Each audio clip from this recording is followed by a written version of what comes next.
Hey friends, last week we had a major announcement where government has scrapped the long-term capital gain tax benefit on debt mutual fund. It is a major setback for debt mutual fund investors, but not for everyone. So in this video, we'll try to quickly understand what exactly is this new amendment and how it will impact the debt mutual fund investors. Alright, let's get started. I recently did a video on 4 best options to build emergency fund. In that, my third option was debt mutual fund and fourth option was Bharat Bond ETF.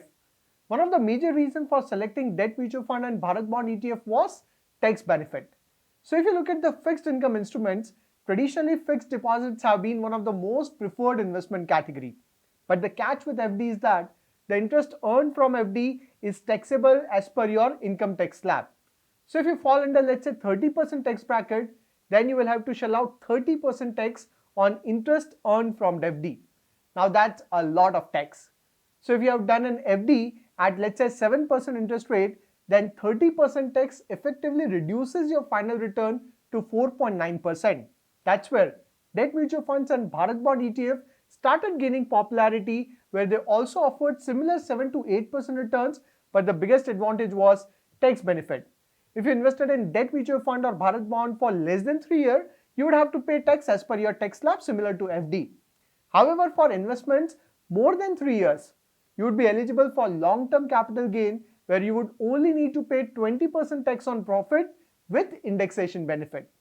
So indexation benefit basically takes into account the impact of inflation on your investment amount. In other words, indexation benefit basically reduces your tax to less than 20%. The exact benefit would depend upon your investment duration. So longer you hold your debt mutual fund, higher would be the indexation benefit. Let me help you understand this impact with an example. Let's say you invested rupees 10 lakh in FY 14-15 and sold investment in FY 21-22 at 18 lakh. In FY 14-15, CII, that is cost inflation index that measures inflation, was 240, and in FY 21-22 it was 317.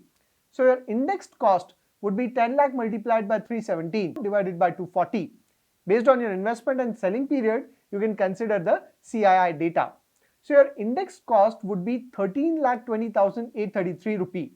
Now your long-term capital gain would be your selling amount minus index cost, that is 4,79,167 rupee. 20% tax on long-term capital gain would be 95,833 rupee.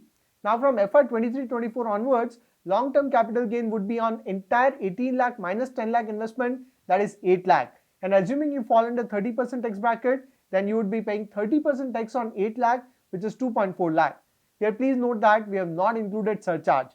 Clearly there is a big difference between tax of 95,833 with indexation benefit and 2.4 lakh tax without benefit. Of course, this difference would vary based on investment amount. Now starting 1st April 2023, if you fall under 30% tax bracket, then debt mutual funds are not attractive anymore, because you can keep that money in FD and fetch similar returns, and that too guaranteed return.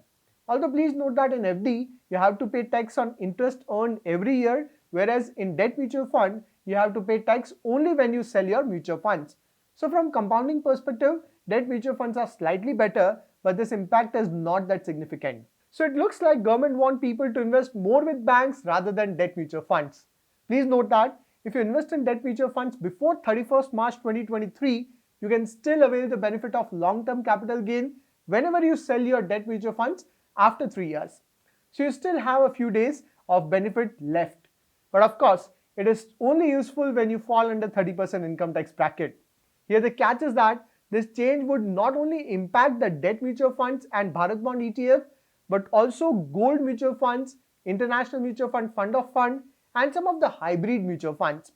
So the rule is that if the mutual fund has more than 65% exposure in equity, then it falls under equity mutual fund.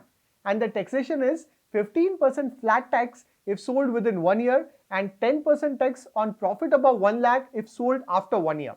But if the fund has less than 65% exposure in equity, then taxation is similar to debt mutual fund. So there are certain hybrid funds that keep less than 65% exposure in equity and major exposure in bonds. So all of them will lose the long-term capital gain benefit. For example, your conservative hybrid fund has major allocation in bonds. So it will lose your long-term capital gain benefits starting 1st April 2023. In fact, this entire development is not only going to impact the investors but also make debt mutual fund market unattractive. It means less money would flow into debt mutual fund and they would in turn make the entire bond market unattractive. It means going forward corporates can struggle to raise capital via bond market. Although it looks like banks should be a major beneficiary from this development, as conservative investors would now incline towards FD for fixed return. But like I said, only the investors that fall under 30% tax bracket would be impacted with this change. And remember that this new tax rule would be implemented from 1st April 2023.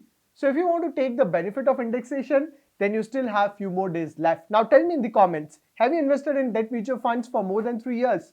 And which is your preferred investment option for fixed return? I hope you'll find this analysis useful. I'll see you in next video. Till then, take care.